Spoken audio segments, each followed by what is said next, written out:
На сигнал може, почнуваме. Можеме ли сега? Може. Почитувани представници на медиумите, почитувани граѓани.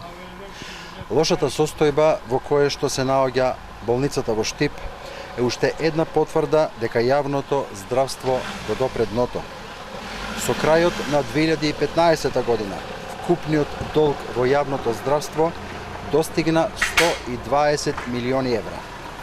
Граѓаните не добиваат квалитетни здравствени услуги, лекарите немаат основни услови за работа, дополнително изложени се под постојани притисоци и закани. Додека Груевски и фамилијата се богатеа, во изминатите 10 години здравството тонеше. На сите им е јасно дека најголемите проекти на Никола Груевски и Никола Тодоров се нивните лични богатења. Голем дел од медицинската опрема во клиничката болница во Штип е надвор од употреба.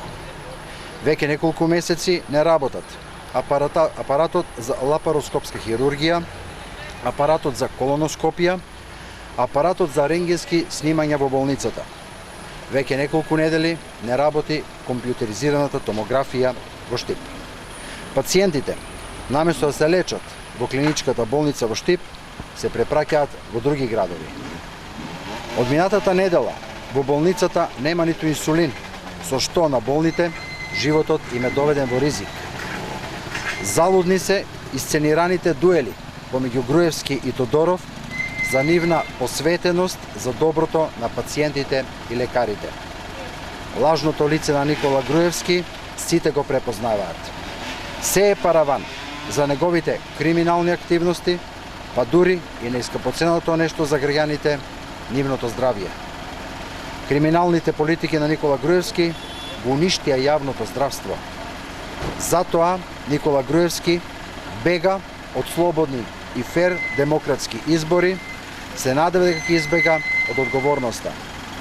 Но нема спас, ниту за Груевски, ниту за неговото корумпирано друштво. Правдата се враќа, секој што го прекршил, законот ќе одговара. По демократските промени, Македонија ја чекаат вистински реформи, вистинско, достапно и квалитетно здравство за сите. И благодарам, повелете со прашање. Остани да